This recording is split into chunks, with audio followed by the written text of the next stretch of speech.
These are my 15 top ways to increase your Airbnb nightly rate no matter the season. Remember, slow season looks a lot different for the best hosts. These 15 strategies, of which we're gonna cover first hosting, and then we're gonna cover pricing, and finally the last 5 will be of your listing, the optimization part of it. Remember, this falls within my 3-step troubleshooting process. If you haven't seen that video, I'll put it up on the screen at the end, and that is, number 1, optimize your online listing. That's the easiest. Number 2, optimize your hosting, typically your offline hosting, amenities strategy, what results in your reviews. Number 3 is pricing. Let's jump into it. Make your space pet friendly. Now, hold on before you click off this video because you already know you don't want to be pet friendly. Let me prove to you why you want to be pet friendly. So the whole reason is about increasing your demand. If we have a basic economics lesson here, there's a demand curve, how many guests want Airbnbs, and then there's the supply curve, how many hosts are offering Airbnbs. You want, as a host, to increase your demand. I call it increasing your pool of FPGs. Increase them so you have more potential future guests. One of the biggest ways, that's why it's number 1, is making your space pet friendly. And the reason why it's so important is because so few hosts allow pets. That's why you have gotten an inquiry asking, even though you don't allow pets, if they can bring their pet. That's a trigger, that's a sign. Increasing the demand allows us to increase our nightly rate. Let's run a quick experiment. In your city, do this as well. I'm currently in Rio de Janeiro, Brazil. I'm gonna tell you whether or not it's gonna make sense to be pet friendly in this market. Search, narrow down to the city so that there's less than 1,000 listings, so that we're going to calculate a percentage here. Go entire home if that's what you're offering. If you're offering entire place or shared space, also do that. There's a bajillion listings here, so I am going to manually force less than 1,000 listings by the price. We want to make it as close to 1,000 as possible. So we got 944 homes, show homes. Next step is to search for which homes are pet friendly. If less than 90 homes show up, that's less than 10%. And that means it's probably a very good idea. It's probably a high ROI, return on investment activity. Now let's see, allows pets. 214 homes. So in this particular market, you're gonna have a smaller ROI because there's more than 10%. That 10% is a general rule, so go do that in the market. If it's less than 10%, I highly recommend you consider adding pet friendly. I have a blog on my website that talks about the 3 things you wanna do if you're converting your home to pet friendly. It's pretty easy. Now, if you wanted to make your place pet friendly, go into your backend and in house rules section, you'll have that option. Pets allowed, I have yes. Now, next up is smoking, vaping, and cigarettes allowed. Yes. Now, here's the reason why. Again, we're increasing our pool of FPGs. Some people smoke. Many people actually smoke, depending on your market. If you click yes, they can smoke, that doesn't mean they can smoke inside. So you can specify, yes, you could smoke here on the balcony with the doors closed. You want to specify that house rules. I have found it happens very infrequently where the guest is actually going to smoke in the house because they also don't want to smell that all day long. Number 3 is photography, commercial photography and filming allowed. I would suggest you say yes. Now for this one, you're not gonna get any requests unless your place is luxurious or especially nice looking on photos. Number 4, allow children, allow infants and children. Now that's to attract families. A lot of hosts know that families are the best guests. This is a little bit confusing though. This is within your guest safety and then safety considerations. It says not a good fit for children 2 to 12. So you're gonna select no. It is not a good fit. By saying no to this question, you're saying yes, it is a good fit for children. Same thing with infants under 2. Now, as I'm recording this video, I got an inquiry that says, hey, we're organizing a family trip. Great, I want them. We're traveling with 3 teenagers, but another Airbnb did not mention that they did not accept children. Do you accept? Yes, we accept children. What are the ages? Did you know that Airbnb keeps track of how quickly you respond to guest messages? This is very important, and it's really not known by many hosts, especially if you're not using automated messages. Let me show you where this is shown on your actual listing. You want to make sure that this says responds within an hour. Now, Airbnb tracks on their end a lot more specifically than within the hour. They track by second. You want to be responding to initial inquiries within seconds of them coming in. Why? Because ultimately you're making Airbnb more money. That's what a lot of these recommendations are ultimately saying. How do I make Airbnb more money? I increase the pool of guests. And by doing that, I increase my nightly rate. And by doing that, I'm giving Airbnb more commission. This is so important because Airbnb knows that hosts who respond to guests faster gives the guest a better experience. If that guest is a first-time guest on Airbnb and they message a couple hosts and none of those hosts respond, that's a very bad experience, and that guest might go book a hotel, and they may never return back to Airbnb. So make sure that your automated messages are on and you're responding to initial inquiry within minutes. And a response counts as a message, an acceptance, a decline, or a special offer. I love amenities because amenities are one of those things that are fully within our control as hosts. Okay, let me give you an example of the Airbnb I'm at right now. I'm paying $3,500 for this month. That is above the average for the market. And let me tell you all of the amenities that I do not have. A cutting board, salt and pepper, paper towels, scissors, a sharp, I have one knife and it's not sharp.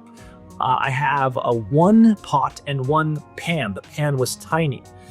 I'm sure there's other things, but the point is control what's within your control because not everything is within your control. I sell an amenities checklist on my website for $125 and I'm going to give it away to you for free. All you have to do is share this video with a group on Facebook or Reddit, anywhere, and comment below that you would like the free templates. I'm going to pick 5 winners and I will indicate that within 24 hours of this video by commenting under your comment, winner. And then I will tell you how to claim your free amenities checklist. Now, what's also special about amenities is it gives the guests something to write about in the review. Why is that important? Larger reviews affect your search rank.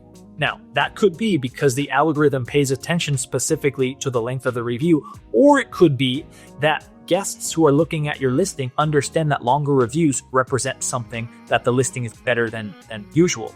So let's have a look at one of my listings. They're mentioning the Bluetooth speakers in every room. That's an amenity. Bed is extremely comfy. Hot tub is amazing. Simon is my concierge. That's an amenity. Pricing is so important. It's how I quadrupled the revenue on this listing that I just showed you. And I have a video about how I did that. And then with the last listing I bought last year, how I doubled the revenue on that one. Most of it comes down to pricing. So let me give you my 3 top pricing tips. Number 1 is your minimum night should be 1. That's in a best case scenario. That increases your views, it increases your pool of FPGs, and it increases the commission you're paying Airbnb. It also increases your reviews. Number of reviews is the most important search rank factor on Airbnb. I'll tell you why. Airbnb knows, they have a lot of data, that if there are 2 listings, one listing has 100 reviews and it has a 4.9 rating, and another listing has 10 reviews at a 5.0. Which listing is Airbnb going to recommend? This one, the one with a lower rating but more reviews. Why, you might ask? Because Airbnb knows that the first few reviews are more likely to be 5-star. Airbnb also knows that by the time this listing gets to 100 reviews, it might be a 4.8 or a 4.7. In fact, it's more likely to be that rather than a 4.9 or above. So Airbnb has more confidence recommending an existing listing even at a slightly lower review rate than a newer listing. So you want as many reviews as possible. Part of the way that I have 156 reviews in this listing is because I allow single night bookings. It also has to do with my message strategy, which I have talked about briefly in certain videos, but I've never actually dedicated an entire video to that strategy. If you would like to see that, let me know with a comment. Now, in my newest book, Profitable Properties, in part 8, I talk about what are the top 13 ways to rank number 1 on Airbnb. Here's the section. And the first one is number of reviews. This information is based on my experience as an employee, as a guest, property manager, superhost, Airbnb investor. All of my experiences have come into these top 13 ways. Let's assume for whatever reason, you just can't do a 1 night minimum. Maybe you're a property manager and the owner says no, 2 nights minimum, 3 nights minimum for whatever reason. Now, you're going to want to convince them to add an orphan night minimum. An orphan night minimum says, for example, this listing is almost fully booked for the month of March, and the minimum here is 4 nights. You can see that here. Now I have added an orphan night minimum that allows for 1 night to be booked. If there's a gap of 3 nights, like it is here, even though my minimum is 4 nights, that gap can still be booked.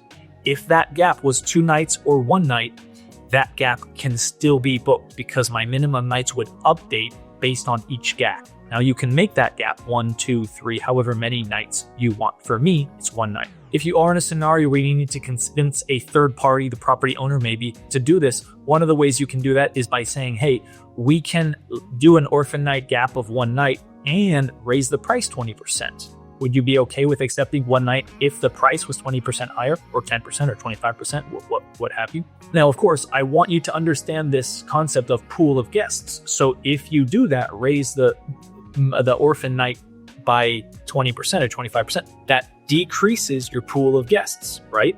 Because more guests have a smaller budget. As the budget goes up, 20% premium, there's going to be fewer guests willing to pay that amount. So just keep that in mind with any changes you're making, and you want to maximize the pool of guests who could book your listing. And the final pricing tip is last minute gradual discounts.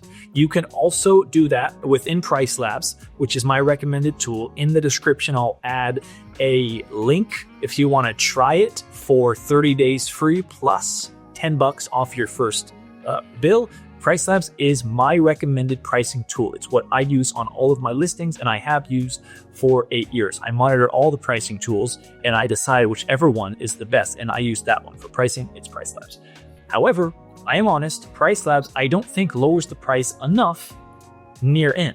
So on most listings, I add a gradual discount within typically 30 days. I'll show you how to do that. If you edit Smart Presets, Last Minute Prices, you'll click the radio dial on, select percent gradual. I have a 50% discount within 30 days. Now that means at 31 days, 0 discount. At 30 days, 1% discount. At 29 days, maybe 3% discount. At 28 days, 4% discount, and so on until there's up to a 50% discount today, if today is available, but never lower than your minimum price.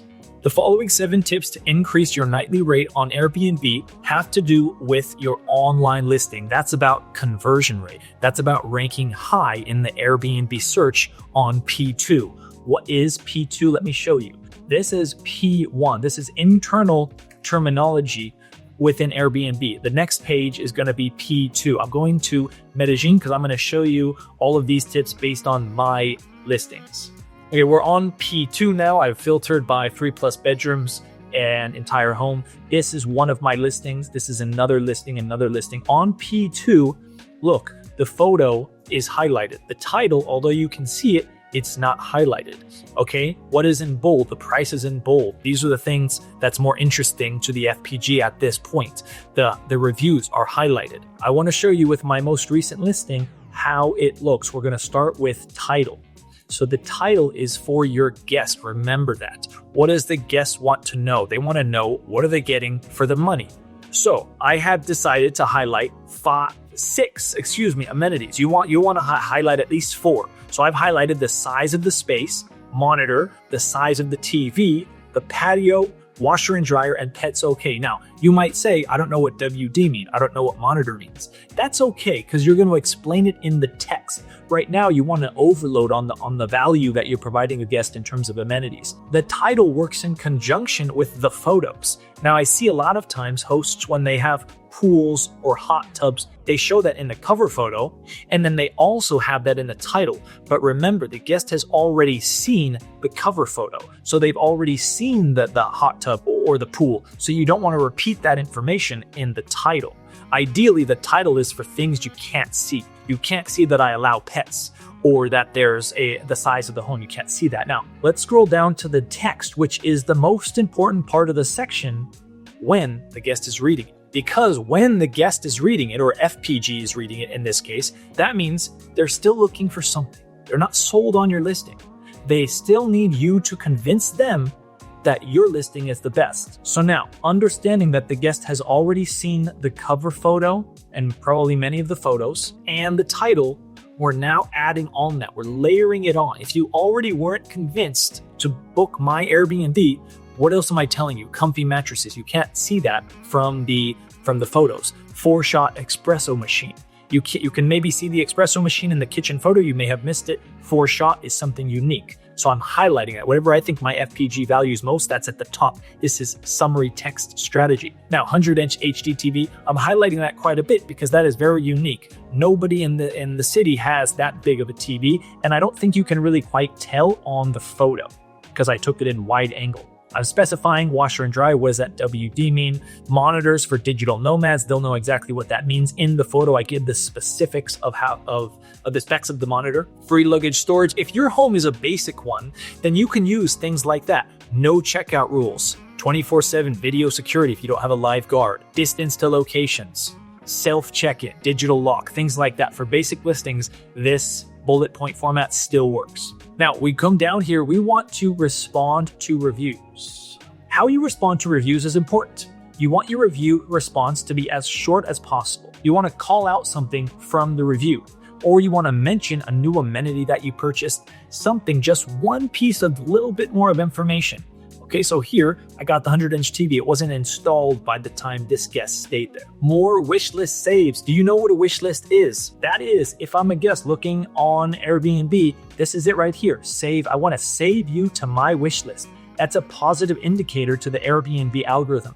The more wish list saves you get, the higher you're going to rank within Airbnb. I know that because Airbnb has said that. In fact, the only thing that Airbnb has said that increases your search rank. They're very secretive about how to increase in their search. Now, let me show you that same listing that we're looking at. And I'm going to show you the wishlist saves and how they compare to my competition. I guarantee that they are way higher than the competition. There we go. In 1 month, I have 7 higher than similar listings in the area. A lot of my other listings are way higher than that. It's like 2 and 3 times. This is a new listing I predict. So that's why that is, it just went live in February.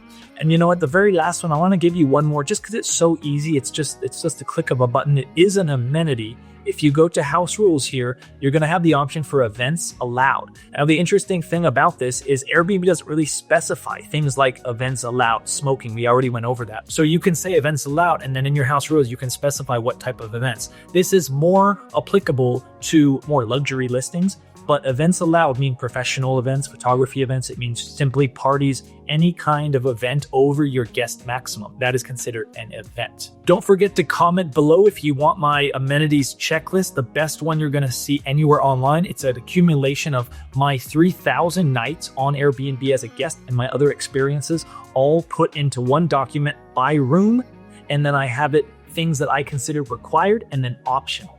Now, if you want it and you're not a winner, I'm going to invite you to send me a message on Instagram with a link to your Airbnb, and I will give you 2 free tips. And don't forget to subscribe. I'm sorry I can't help myself.